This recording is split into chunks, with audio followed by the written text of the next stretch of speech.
अज़ीज़ तलबा व तालिबात अस्सलाम वालेकुम। 9वीं जमात के अरबी मज़मून के ब्रिज कोर्स का आज 22वां और आखिरी दिन है। आज की जो वीडियो है तो उसमें जांच नंबर 3 या आखिरी जांच होंगी। तो पहले यहाँ पे हमें अपनी डिटेल और तफसीलात लिखना है, जैसे तालिब इल्म का नाम, रोल नंबर, फ़रीक, स्कूल का नाम, तारीख़, मरकज़, ताल्लुका, ज़िला, दस्तखत मौल्लिम, हासिल शुदा नंबरात। सवाल नंबर 1 है, दर्ज झैल कोई दो अल्फाज के माने बताइए। तो पहला लफ्ज़ है सारूखुन, सारूखुन माने होता है रॉकेट। दूसरा लफ्ज़ है हासूबुन, हासूबुन माने होता है कंप्यूटर। तीसरा लफ्ज़ है जवालुन, तो जवालुन माने होता है मोबाइल फ़ोन। और चौथा लफ्ज़ है क़ितारुन, तो क़ितारुन माने होता है ट्रेन। सवाल नंबर 2 है, दर्ज झैल मुरक्कबात में मुरक्कब इज़ाफ़ी और मुरक्कब तौसीफ़ी की निशानदही कीजिए या शनाख्त कीजिए।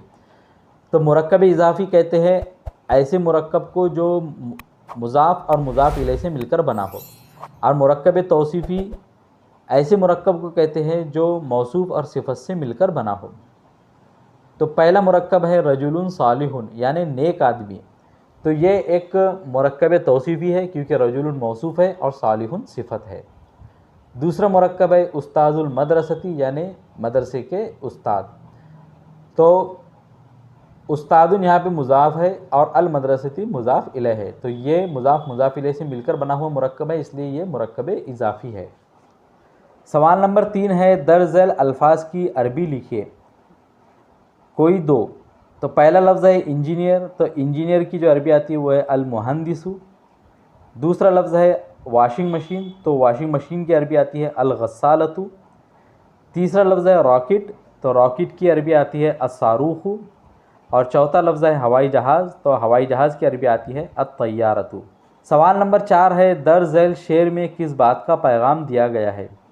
अन अरफ़अल लिवाअ फ़ी कुल्ली मैदानिन, कि मैं परचम को बुलंद करूँ हर मैदान में। तो इस शेर में किस बात का पैगाम दिया गया है, तो हम इसको देखते हैं। इस शेर में तालिब इल्म कह रहा है कि मेरी तालीम व तरबियत का मकसद ये है कि मैं हर मैदान में परचम बुलंद रखूँ और हर मैदान में कारहाए नुमाया अंजाम दूँ, यानी हर मैदान में बड़े बड़े काम करूँ। सवाल नंबर 5 है, उक्तुबिल जमा लिल मुफरद, वाहिद की जमा लिखिए, कोई दो। तो पहला लफ्ज़ है अल आमलु, अल आमलु माने होता है काम और अल आमालु इसकी जमा है। दूसरा लफ्ज़ है अल हाजतु, अल हाजतु माने होता है ज़रूरत और इसकी जमा है अल हाजातु। तीसरा लफ्ज़ है अल फ़र्दु, अल फ़र्दु माने होता है फ़र्द, वाहिद, और जमा है इसकी अल अफ़रादु। सवाल नंबर 6 है, मुज़ाफ़ और मुज़ाफ़ इलैह की तारीफ़ मिसाल के साथ लिखिए।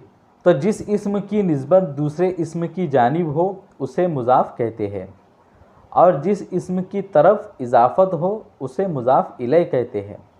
जैसे किताबु हामिदिन और इमामुल मस्जिदी। तो किताबु यहाँ पे मुज़ाफ़ है और हामिदिन मुज़ाफ़ इलैह है, यानी किताब की निस्बत हम हामिद की तरफ कर रहे हैं।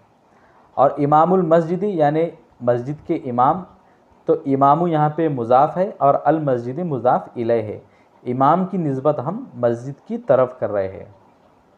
सवाल नंबर 7 है, मौसूफ़ और सिफ़त की दो दो मिसालें दीजिए। तो पहली मिसाल है वलदुन सगीरुन, तो वलदुन यहाँ पे मौसूफ़ है और सगीरुन सिफ़त है। और दूसरी मिसाल है अल मरअतु सालिहतु, तो अल मरअतु मौसूफ़ है और अस्सालिहतु सिफ़त है। तो यहाँ पे हमने मौसूफ़ और सिफ़त की दो दो मिसालें तहरीर की। तो हमारा ब्रिज कोर्स यहाँ पर मुकम्मल होता है। मुझे उम्मीद है कि आप लोगों ने ये पूरा ब्रिज कोर्स हमारी वीडियो की मदद से मुकम्मल किया होगा और उसको समझा भी होगा। अगर आप लोगों का फिर भी कोई डाउट या क्वेश्चन हो तो कमेंट सेक्शन में ज़रूर पूछिए। वीडियो पसंद आए तो इसे ज़रूर लाइक कीजिए और अपने दोस्तों के साथ में शेयर कीजिए। और इसी तरह की इन्फॉर्मेटिव और एजुकेशनल वीडियोज़ को जानने के लिए, पाने के लिए हमारे चैनल को ज़रूर सब्सक्राइब कीजिए। मिलेंगे आपसे अगली वीडियो में। अस्सलाम वालेकुम।